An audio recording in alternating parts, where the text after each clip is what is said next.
Welcome again to The Actor's Vow. This is your host, Denise Borratrapat. If this is the first time you're listening to the podcast, welcome. And if you've been here many times before, thank you for coming back. I'm so excited for this week. So many exciting things happening. Actually, today that I'm recording this, it's Monday. You will hear this on Wednesday. But apparently the SAFD is doing free workshops and classes for the members. The SAFD is the Society of American Film Directors. So if you happen to be part of it, this is a really great opportunity. They're doing 90-minute workshops. The one today, this Monday, is on knife and body movement, but also it's going to be applied on sword. So if you are not part of the SAFD and you want to be part of these workshops, it's pretty easy to join, and it's also a great opportunity as an actor because you can do a lot of stage combat things. They're the ones who test for stage combat on stage. So I think it's a great opportunity. Other than that, we have a very special guest this week. Her name is Yazs Canli.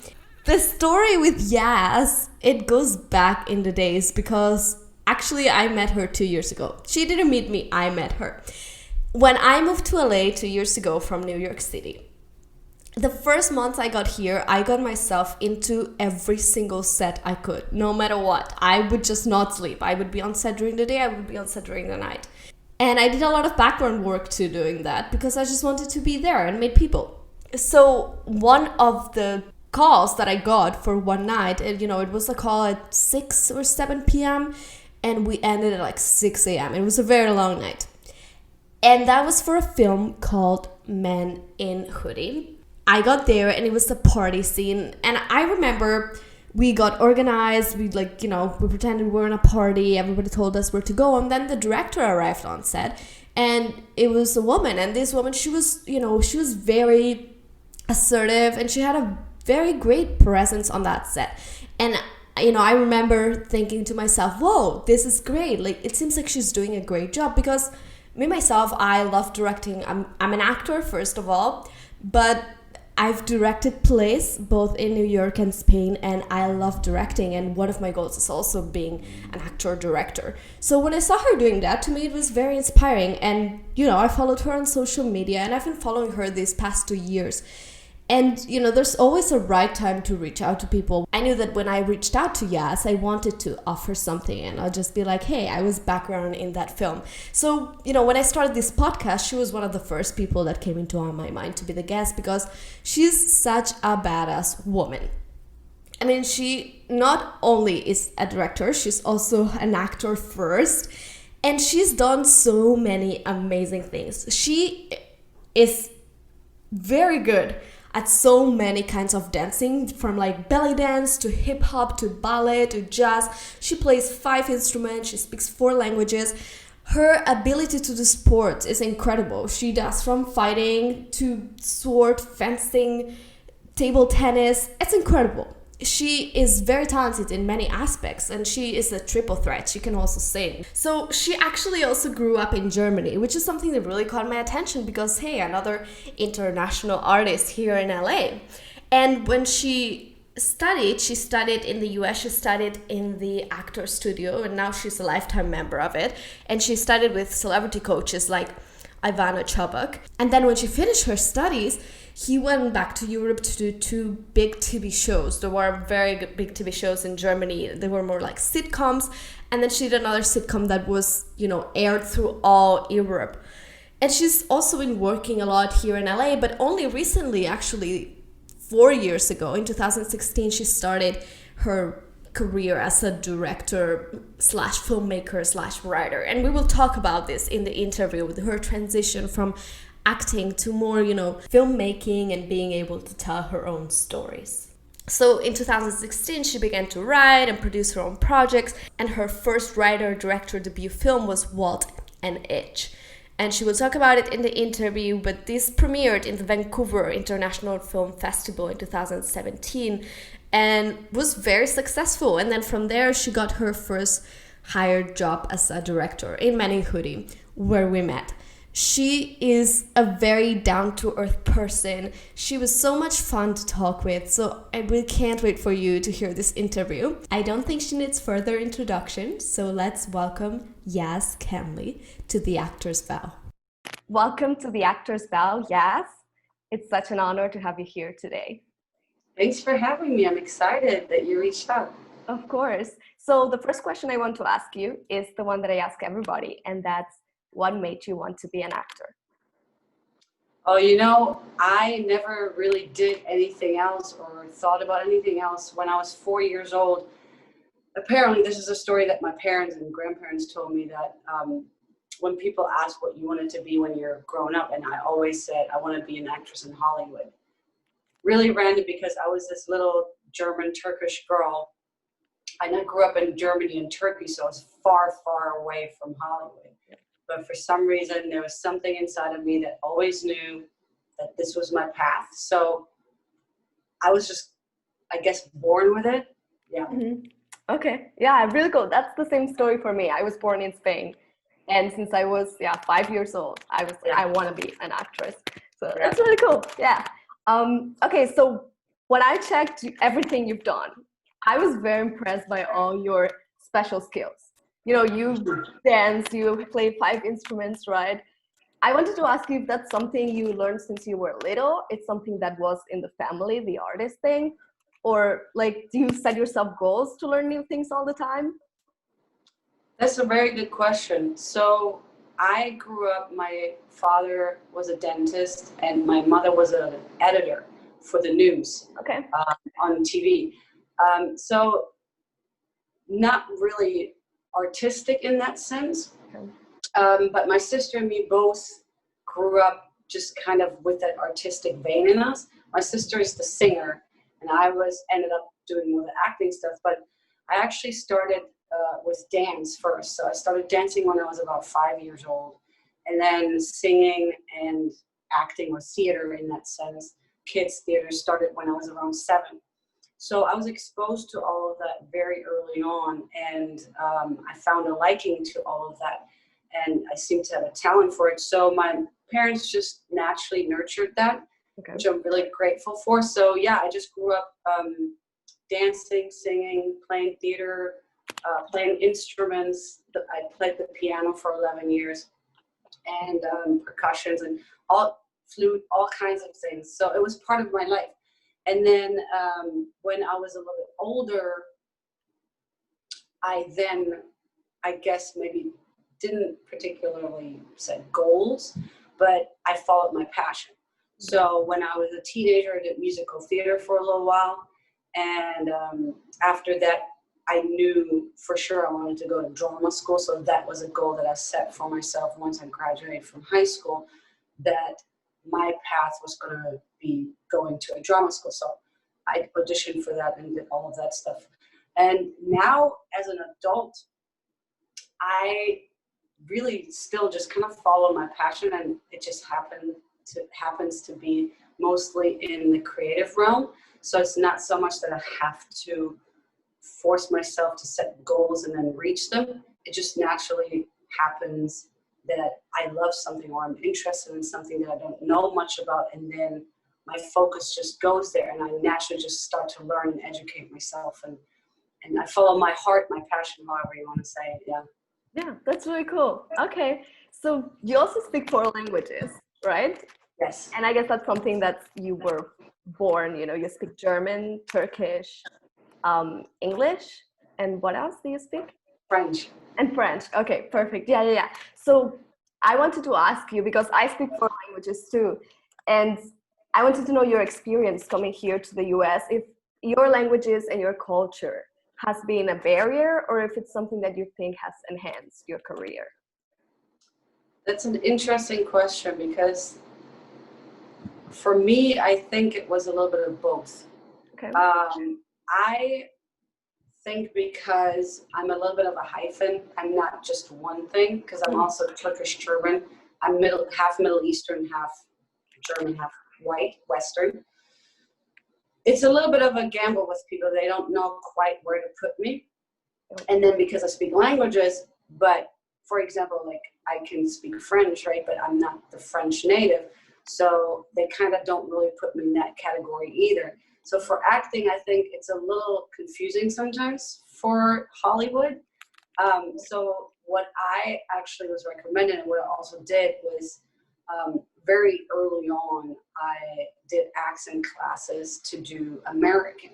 So for American, because if you just go out for American roles, you kind of have a wider range of, anything you can play. And then when there's specific things that you can plug into, that's great. That's an asset.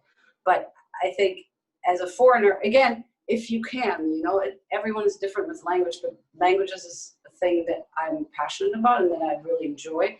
So for me, it was the first thing is to, work on the accent, just do American so I can basically have a wide range of any roles and projects that I can go out for.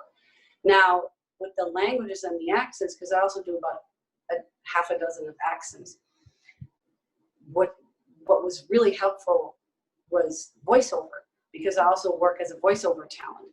And in that, it's amazing. It's a super, super, super big asset to have all these languages, all these accents, because it's very welcomed. Because they don't care what you look like, right? Yep. Oh, she doesn't really look German. Oh, she doesn't really look Middle Eastern. They don't care as long as your voice sounds like it. So in that realm, it was a very, very big pro for me. Yeah. Okay, that's really cool. Yeah, I find the same thing because I speak Spanish. I'm from Spain.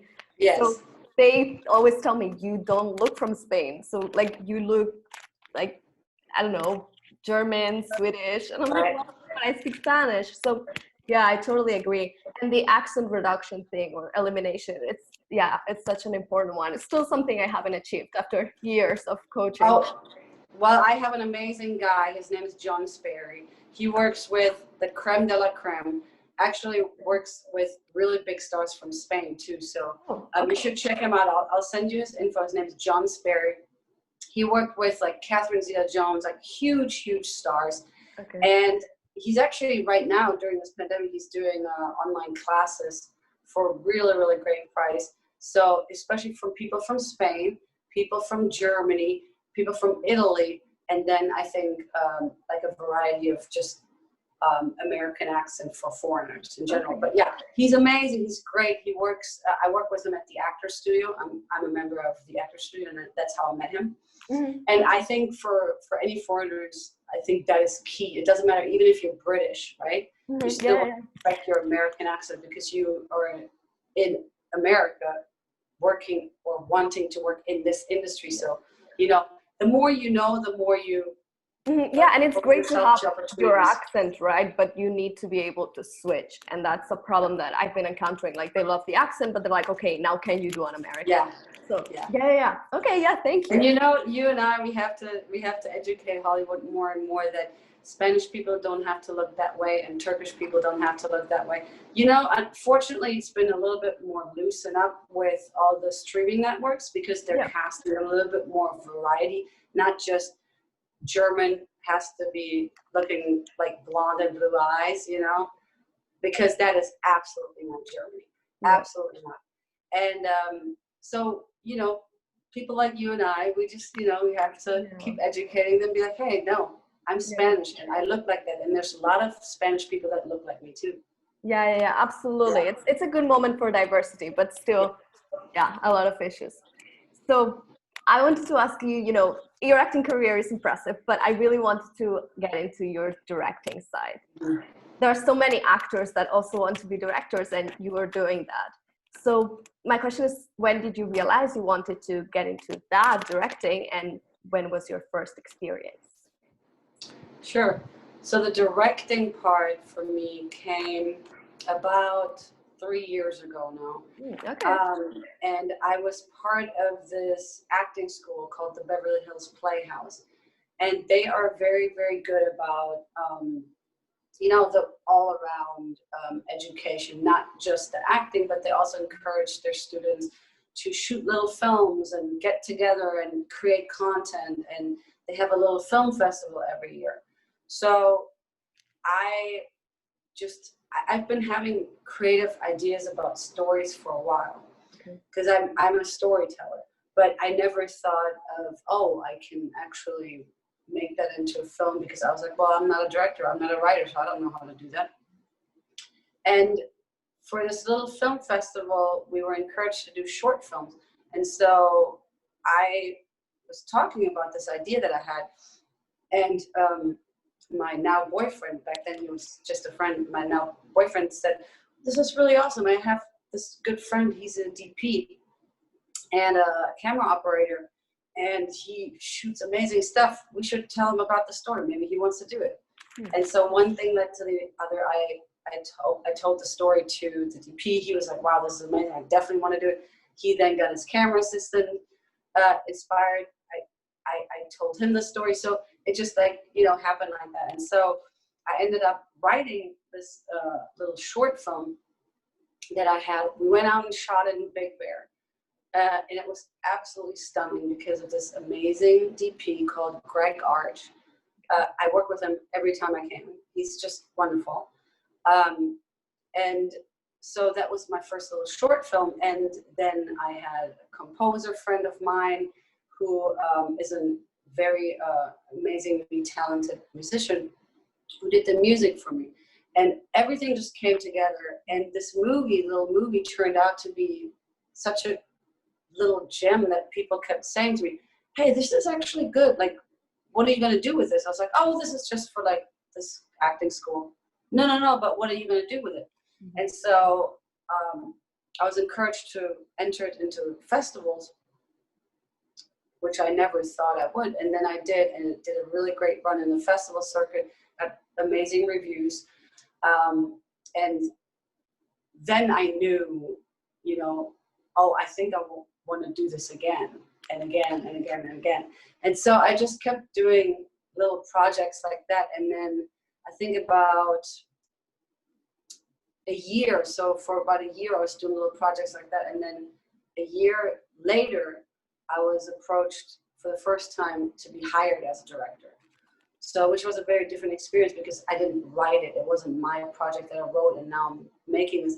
It was somebody else's script. So it was a complete different experience and a very valuable experience because these are two different things. But as a director, you have to be able to do both. Or some directors just direct. They don't write and direct, but I'm a writer-director.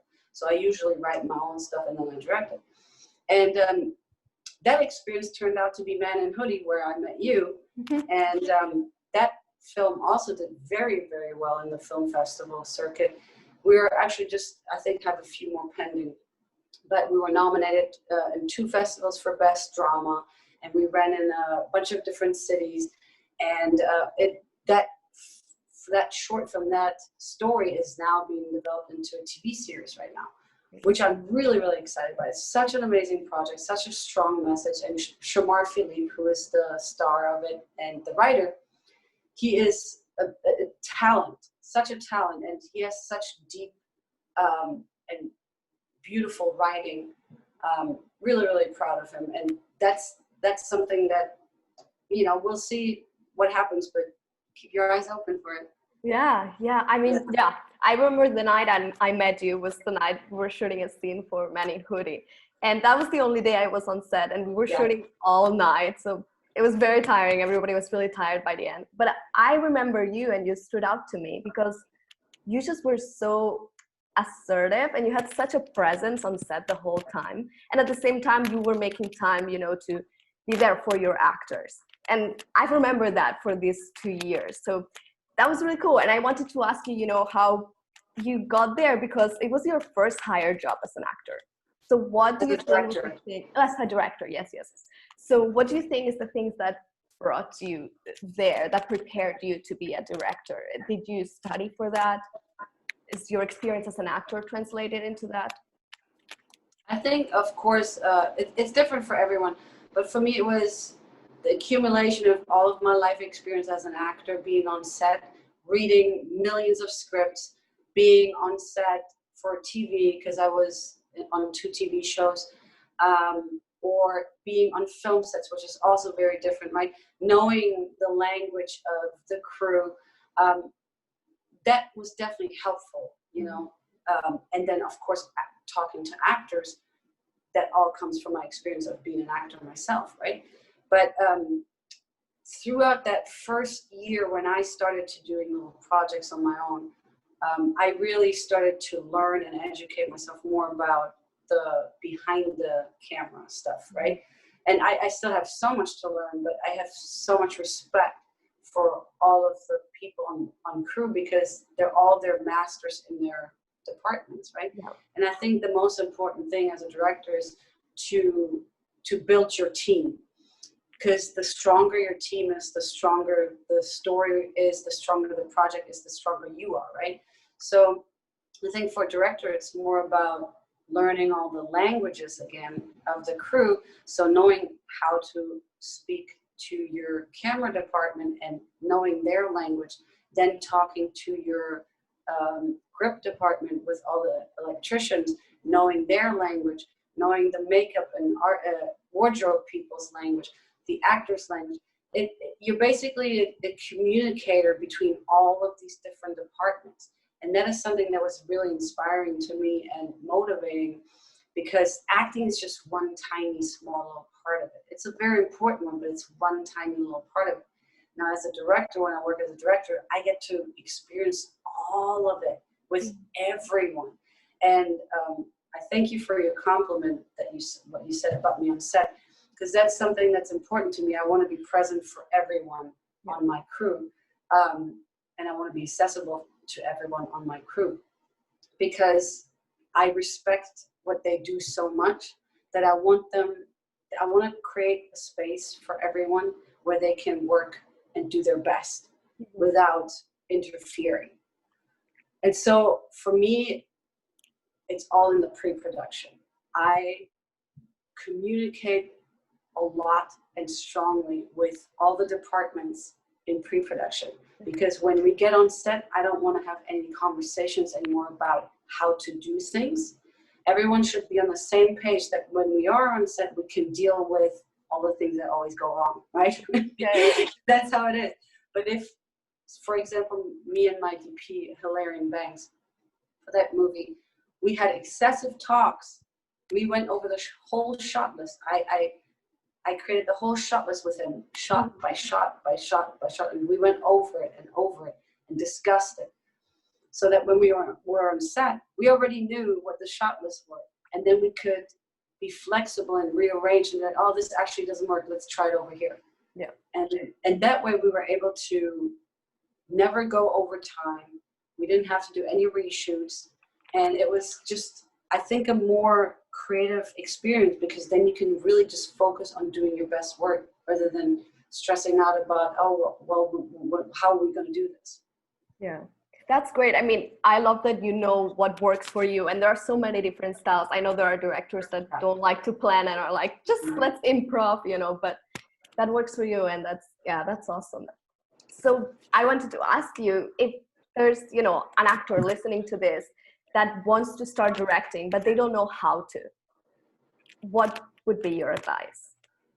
Great question again. I think if you're an actor, you already have the advantage of knowing a lot of people that are involved in this business, right? Mm-hmm. So get some friends together that are actors. If you don't even have anyone that you know that is a camera person, take your iPhone. I mean, nowadays there's whole movies being shot on iPhones. So get your actor friends together. If you don't know camera and sound person, do it with your phone. Just start filming stuff. Start creating content. It's so easy nowadays to do all that stuff. And it's great quality. I mean, we're doing this right now over the phone. I'm using my phone right now. So it's very easy. And the more you can do that, the more you get the sense of, oh, okay, what is that actually, as a director, like if I want to direct something, how do I do this, and how do I talk to people, and where do I put the camera, and what angles looks good? I think, that's a good start. And then you just kind of get that ball rolling from there, and hopefully if you like it, keep creating. And then, you've done probably a student film, or you've done a short film, or you've done a feature film or a TV show, wherever you are in your career. So you always know people. And trust me, you'd be surprised how many crew people are down to film some stuff. Because I was in the beginning too hesitant. I was like, oh, I don't want to ask them because I can't really pay them, or I can only pay them like a little bit of money. And, I feel bad. But if you have a great story, if it's a fun story, a dramatic story, whatever it is, if there's something there that's special about that story, you inspire these people. They are down, because the crew, that's what I love about crew so much. They're passionate. Yeah. They love what they do. That's why they do it. They love what they do. They stand on set for 12 hours, not because of the money that they get paid, because they're not even getting paid that much. They're doing it because they love film. They love TV. Like, that's their passion. They're film nerds. So if you have a great story, they're down. And, you know, it's all about inspiring people with the story that you want to tell, because it's a collaboration, right? You need them to be part of the story. You can't do it on your own. Yeah. So the more they love the story and they get involved in the story, the more they will put willingly their passion into it. Yeah. And then, of course, hopefully you get to the point, you know, when you do this for a little bit, where you don't have to ask them to do it for free anymore. You don't have to ask them to do it for, like, you know, $50, because that's where I'm now. I'm at a point where I don't shoot anything without paying my crew anymore, because I did that, and I'm very grateful for everyone that helped me on the way. But I'm at a point where I respect what they do so much, and I am able to now be at a point where I have everyone getting paid, you know, and that's the goal. Yeah, no, exactly. And when you can, that is when you give back, right? Everything that is for you. And like I said, I'm working with the people that I've worked in the beginning for no money, because they're amazing. They're such talents, and that's how you build your team. You know, we know how to work with each other, and we all rise together, right? So if I rise, I'll bring them up with me. Yeah. And it's the same way around. I mean, you know, I was very fortunate, again, because I was always working with people that were very talented and already working on really great jobs, and they just said, you know, I'll do it for you for this little money because I believe in your story. Yeah. But all of my people were people that were already working on a very high scale. Yeah. Okay, so my next question is, being a director, it is still a very like male-dominated part of filmmaking. Have you ever felt that being a female, that has been, you know, you've had pressure from being a female, or you have been like, there has been a barrier for you in that way? You know, I think times right now are so wonderful for being a female filmmaker, because there's so much attention and awareness around that. And there has been so many, and continuously, there are so many programs to support female filmmakers and to bring them up and to create even more space for more female filmmakers. So for me, I've never experienced a barrier in that sense, because I think I came up right when this movement started. So I'm sure about 5 or 6 years ago, it would have been a whole different conversation. Yeah. But for me, I've been feeling the support a lot. Now, when you're on set, you know, again, you build your team. So when I built my team, I make sure that it's a good balance between female and male. I like to just balance it out, you know. But a lot of key positions mostly are male, right? Yeah. And not necessarily. I don't go around and just say, oh, it has to be a female, even if she's not qualified, because that doesn't make sense to me either. So I will still go with who's the best for the job, but I will see that it's a balanced set in overall, right? So you just, again, as a director, you just have to know your communication. So with male in key positions, it's a little bit of a different tone. And it's a little bit of a different communication than I would with females, because I think as females, we just have a different shortcut of communication. Mm-hmm. It's the same with male. When males talk to each other, they talk differently to each other than when they talk female-male, yeah. Right? So I think just knowing that, and always being respectful, because, you know, just because I'm a female, I don't have to prove myself and be extremely hard now because I'm a female and all the men have to listen to me. That doesn't make sense either. It's always respectful. It doesn't matter if you're male or female. So knowing that those little nuances, I think, are very helpful for me. And then, yeah, just, deal with that specific person that's in front of you, no matter of gender or race or age. Just deal with that person that's in front of you. That's kind of how I do it. Yeah, I agree.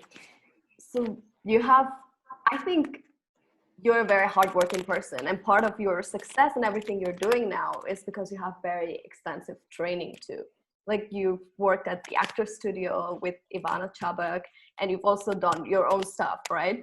So there's a lot of actors and artists that can't get that training, whether, they're not in LA or New York, or they don't have the means to go, or they just don't have the money to pay for studios. So I wanted you to tell us, of all the things you've studied, of all the things you've done, what is the one thing that you think has been key for your career? In acting? Yeah, in acting. So, like you said, there's so many different trainings and approaches to acting, right? And I think as an actor, you have to know yourself.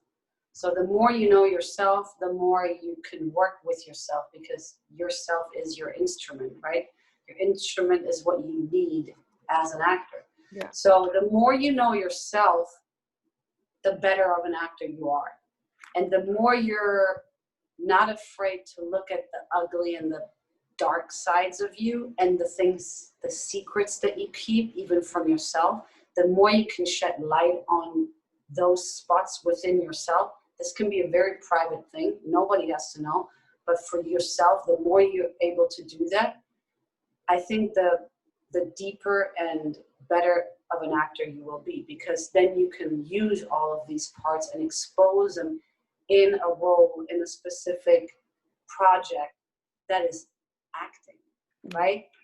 Because it all comes from you. So for me, I'm a method actor. So for me, it's the approach of, substitutions, and the approach of endowing things and personal objects and,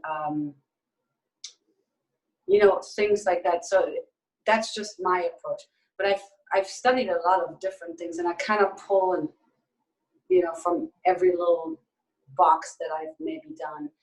I have this toolkit, and I pull out whatever I need if I need it. And sometimes you don't need anything because you connect with the material so strongly that it just kind of naturally comes through you. But I also still use a lot of Ivana Chabak's technique. For me, that it's a well-rounded thing. But if you, let's say, are an actor, as you mentioned, and you don't have access to any training, now there's a lot of amazing books out too that you can read, or and nowadays with all that stuff online, I mean, there's even classes that you can take online. Yeah. So you don't even have to go anywhere. You can do it in your living room. Acting classes, cold reading classes, all kinds of stuff, But I think also for me, what I highly recommend is to investigate and observe yourself. Like I said, the more you know yourself, right? So, for example, being able to be with yourself and look at yourself is something that is very important.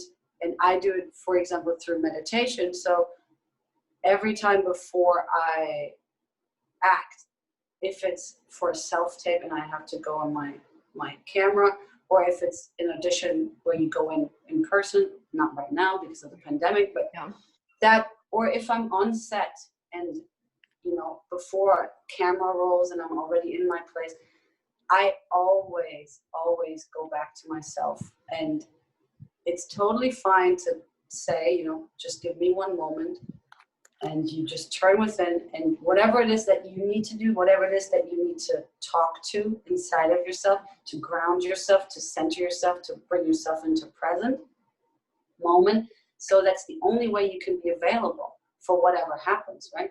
Because acting is really improvisation, like you improv, right? You know you have to do the homework in the sense of like, you know who the character is, you know what the needs of the character are, you know what they want, you know what their fears are. So you have a well-rounded human soul that you know that this character is. But then, just as in real life, you don't know how the character's going to react. You just don't know, because if you plan how to react to certain things, that's, again, I'm a method actor, so I don't work that way. I don't pre-plan things like that, because that is very acting to me.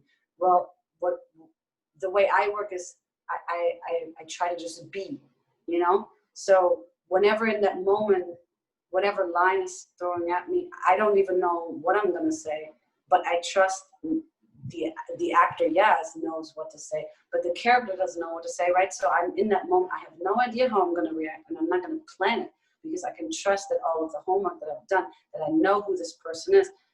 I know how to react. If someone throws something at you, you don't know how you're gonna react, but you know who you are, right? Yeah. So you're just gonna react however Denise can react, right? Wow. So it's the same for every character. So I think just if even without training, observing and investigating yourself. Mm-hmm. The more you do that, I think the more you can trust yourself as an actor. I love that you said this so much, because this podcast is named after a poem by Elia Kazan. I don't know if you've ever read it. Of course. This is exactly what he says in the poem, and this is what I'm all about. And I also practice meditation, and I think it's helped my acting so much. And I've talked about it in the podcast in several episodes. So I'm so glad you feel the same way. I haven't heard a lot of actors who, practice meditation and use it in that way. Oh yeah, absolutely. Yeah. I wanted to ask you, you said you're a method actor, and I want to play a little bit of devil's advocate here, but do you think method acting has sometimes gone too far, or gone into your life in a negative way, that you haven't been able to get out of the character or brought the character home? That's a very good question too, because there's this huge misconception about method actors that because you're using yourself, right? You fully give from yourself, that, and then they're gonna go crazy. Or you're playing a very damaged character with drug addiction and suicidal tendencies. And then, you're really gonna go do that to yourself, and then you're dead. Yeah. Well, that is a very amateur way of using method acting, because that has really nothing to do with method acting. Method acting is, like I said, being willing to look at things in yourself, because we all have everything inside of us. Mm-hmm. There's nothing that you don't have inside of you. Nothing. You just maybe shut it down, or you don't look at it, or you're not even aware of it, but everything's inside of you. So I think a very important part of method acting is, yes, at the end, finding your way of letting these things go, right? So going into it, that's why I'll mention meditation again. I think when you sit still and you're with yourself and you can say, I trust you, because this is my artistic outlet, and I'm giving this character my soul, I'm giving this character my voice, because that character, that story deserves everything that I can give it. And I trust myself. Now, then you allow yourself to give fully into it. And at the end, it's very important to do a self-nurturing practice of, thanking yourself, or, whatever it is. Again, meditate, sitting with yourself and acknowledging, that was very courageous of me. I gave all of it to the character, and now I let it go. It lives in the character. It lives in the story, and that's where it is.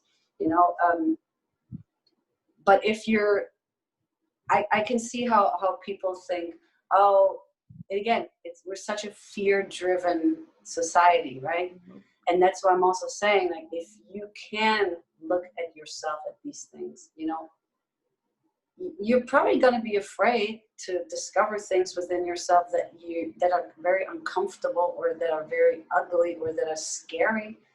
But if you trust yourself, the more you practice it, the more you do it, the more you can trust yourself that it's okay, because we all have it.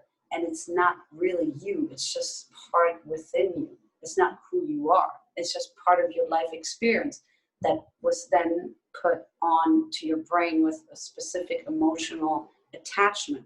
So that's one method you use, also sense memory, right? Because it comes from a sense. It's something that your brain put together as like, oh, if I feel this material, let's say, I associate that circumstance from my childhood with it, which then triggers the emotional state of, oh, I was very angry, or whatever it is, right? Yeah. So it's all triggered. But that's what I'm saying, the more you know that and look at your body as an instrument, not, oh, this is me. No, it's not you. It's just part of your life experience, which is put together with an emotional reaction, with a sense reaction, like all of that. Yeah. The more you can detach yourself from it, the more you're available and open to work with it. And at the end, whatever it is, you can let it go, just as like, oh yeah, this is hair. I'm feeling hair. Okay, that's my hair, and you let it go. Yeah, I think for a lot of people, it's the fear of the lack of control that they might. Yeah. Yeah. And it is. I totally understand. That's why you practice it. You know, you start with little things. You don't go right away into like the darkest, deepest thing, because your brain also is programmed to protect you from it. So your brain is not going to let you go there. So you go with little things, and you start and you practice. And it's like an athlete, you know, let's say an NBA player, he doesn't just show up on the court and never practice and never went to the gym and then wins an NBA game. So he goes to practice every day, every single day. He plays with the ball. He feels the ball. His feet are on the court. He's moving in the court. He's breathing the air. He knows the atmosphere. It's the same with an actor. You have to practice these things. Yeah. You know, you have to go to the gym.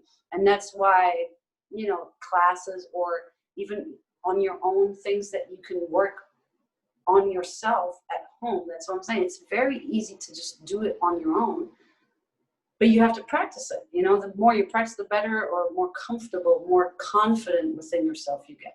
Because most of it is a mental game. Same for pro athletes. Mm-hmm. They have to know that they have to have the talent, and they have to have the muscles for it, and the practice, but it comes so much down to a mental game. Yeah. Are you confident? Do you trust yourself? Can you, in that moment where you have that one shot, just be grounded and still and trust your skills and do it? It's the same with acting.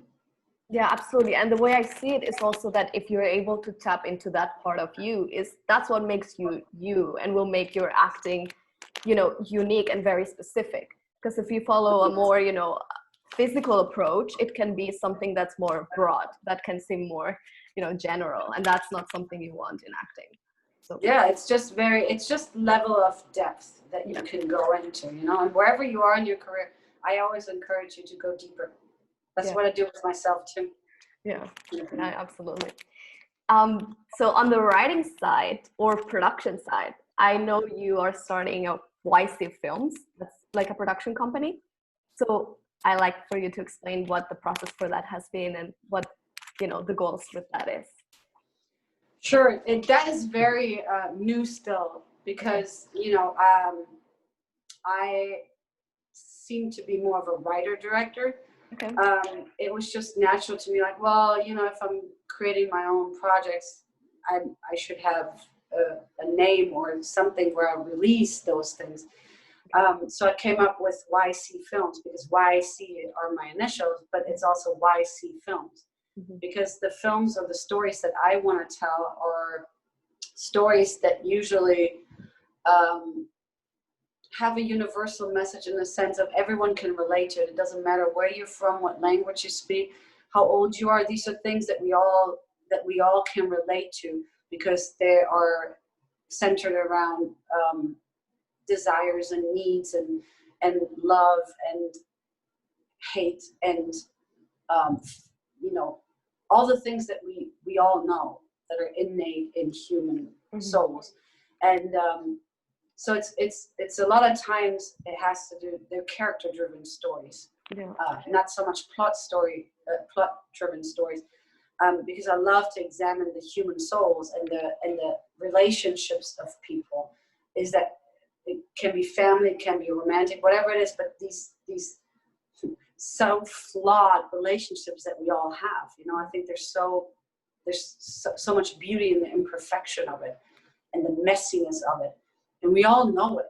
Mm-hmm. So why see films?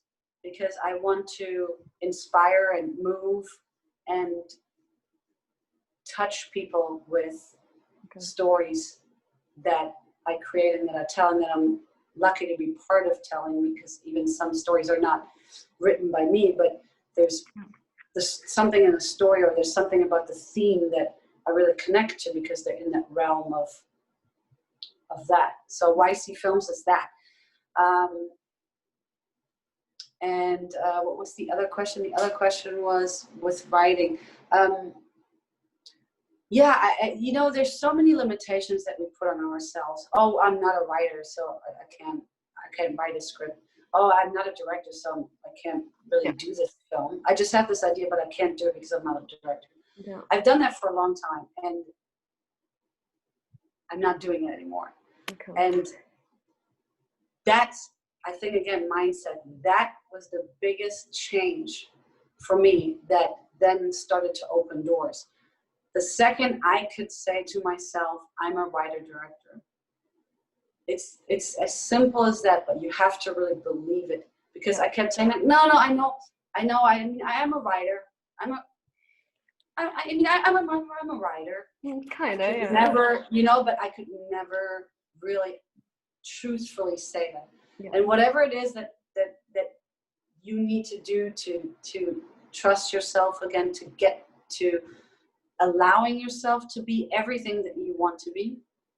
It took a while for me too, but yes. So in the writing spectrum now, I have 2 feature film scripts, and one of them I was accepted into a Sundance writing program, actually, which I was very excited about. It was such a huge thing for me, and so it was this idea that I had, and I was like, oh God, there's no way I can do this, because I'm not a writer, and it's such an intricate, complex story. It's a psychological thriller. How am I going to write a psychological thriller? I don't know anything about writing. And funny enough, with that project, I got accepted into the Sundance writing program. Wow. And I was like, well, what am I going to do now? Because now they're going to realize, oh, I'm a fraud and I'm not a writer. So what am I going to do?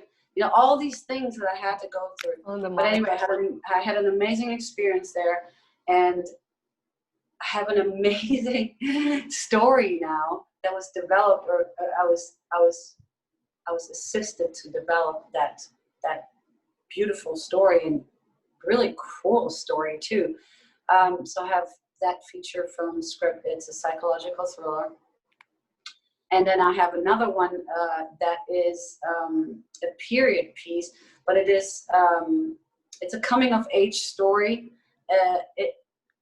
It's a female story. So it's a mentally disturbed mother that lives with her 3 children out in an isolated house. Mm.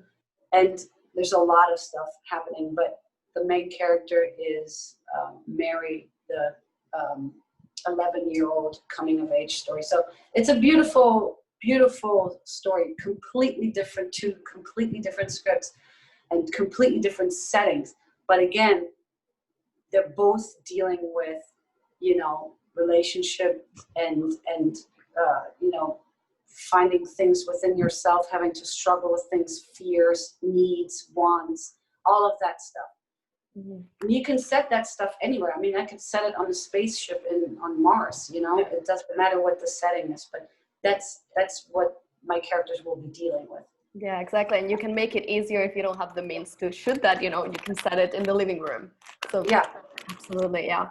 Okay. So now a very short question, and I know it's subjective and it might be changing, but I want you to give us your top 3 acting performances from a movie, or, maybe you have an actor that you really admire. Ooh, I'm bad with giving favorites. because I usually just go off of what I've recently watched, you know. Yeah, it can Okay, be so let's see. now. Okay. Gosh, now I'm blanking on the name. I'm so terrible. Tom Pelphrey. Okay. He played a character in Ozark, Mm. and he is an outstanding, amazing, talented, just beautiful actor. And he has this amazing scene in the cab where he's just in the back seat and he's rambling, and his character is challenged with some mental illnesses, and so he's just rambling off of the monologue, really. It's just so beautiful, and he's just so talented. So that's something that I've seen. I was like, wow, just unbelievable. So he's definitely in my top list. Okay. And then what have I seen recently that I've really loved? I always love Toni Collette's stuff. I think she's so interesting and so quirky. I love her. Yeah. And there's a new movie out. I'm thinking about Ending Things. I'm so excited to see that one because she's also in that movie. I saw that the other day. Yeah. Oh, you saw it already? No, I haven't, but I saw it and I thought the trailer. I love her too. Yeah. So I love her stuff. It's hard to pinpoint down one performance, but I'm a huge fan of Viola Davis. So I think one of my favorite performances of hers is in Fences. But she's always so strong in everything that she does. I mean, gosh, I admire her because she's so strong and vulnerable. And that's something I love most in actors, when they have so much strength and then have the courage to be vulnerable. That to me is magic right there. So I would put her on my top list for sure. Absolutely. Yeah, Fences in itself. I mean, Denzel Washington too. That movie is incredible. That movie was so good. Yeah. The play is so good. Yes, absolutely. I saw Denzel on The Iceman Comet on Broadway, and he was, oh my God, I'll never forget that performance. Yeah. Right. Amazing. So my last question for you is, what inspires you? What inspires me creatively? It can be something as simple as nature. Like sometimes because I'm outside a lot. I love nature. I have a dog, so I go on hikes and I walk a lot. Sometimes I can be so inspired by color palettes. I see color palettes in the sky, or I see certain plants and flowers, and that color triggers something in me. That's more on the directorial side, of course. And for acting, I watch a lot. Yeah. So watching fellow actors' performances and just seeing like magic like that when they have those magic moments, that to me is just like, rah!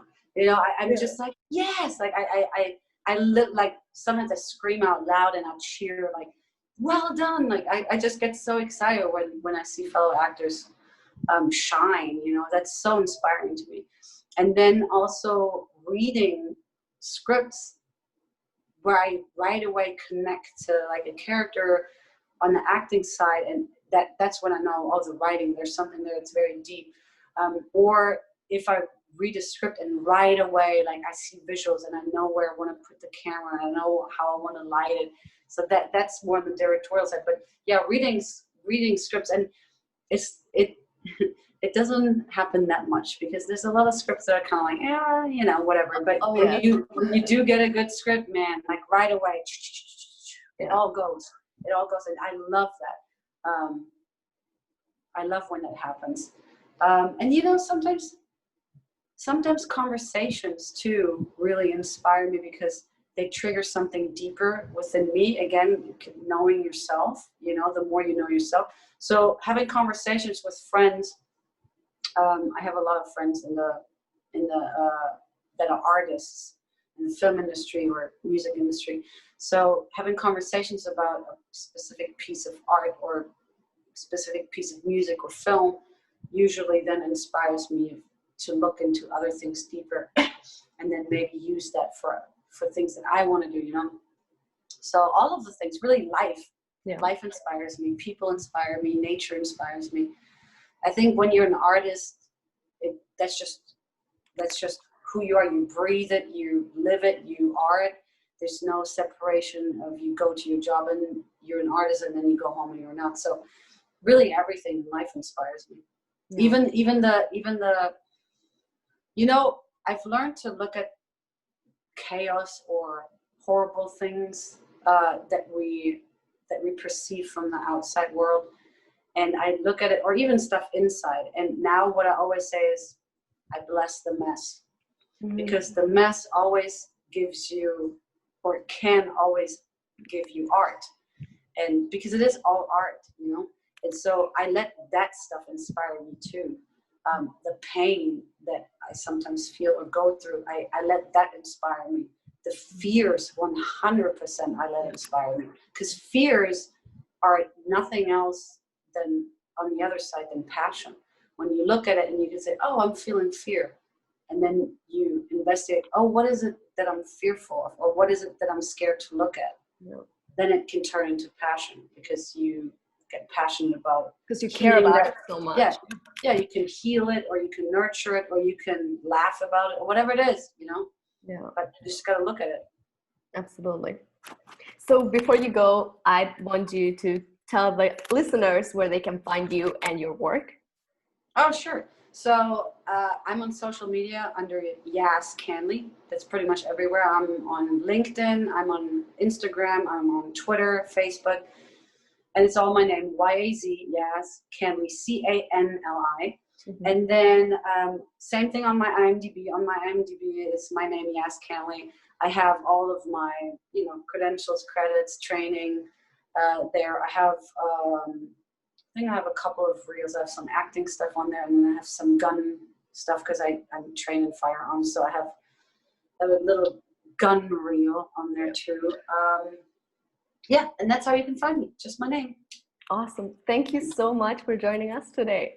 Yes, thanks for having me. I'm so glad we connected again. How cool is Yazs? I mean, I feel like we have so many things in common, and apart from that, she has so much good advice to give and so much experience doing different things that we all might want to get into, whether it's writing, directing, producing.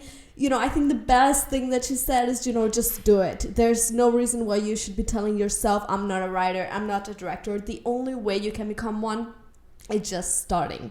So thank you, Yazs, again. It was such a pleasure to have you in the Actors Vow, and I hope we can collaborate again in the future. And before we finish this episode, I want to bring the play of the week. This week is 5 Women Wearing the Same Dress by Alan Ball. And this is considered a comedy, but I actually would say comedy/drama.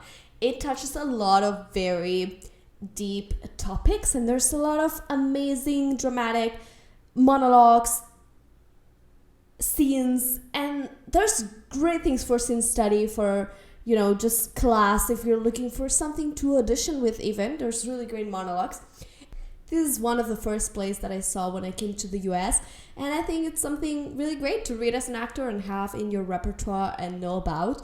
And, it gives you a wide range from comedy to drama, and it gives you a lot of awesome characters, female characters. So if you haven't read it, 5 Women Wearing the Same Dress by Alan Ball, check it out. Thank you so much for joining me another week. If you are not subscribed on iTunes, please do so and leave a review. That really helps the podcast, not just, because it looks good, but also because it helps other people find your podcast, and other actors and artists that might need to hear what you heard today or in other episodes, that if it has been helpful to you, it can be helpful to them. And if you don't follow The Actors Vow on social media, it's at The Actors Vow on Instagram, Facebook, Twitter, YouTube. And that's all. Have an incredible week, and I'll see you next Wednesday.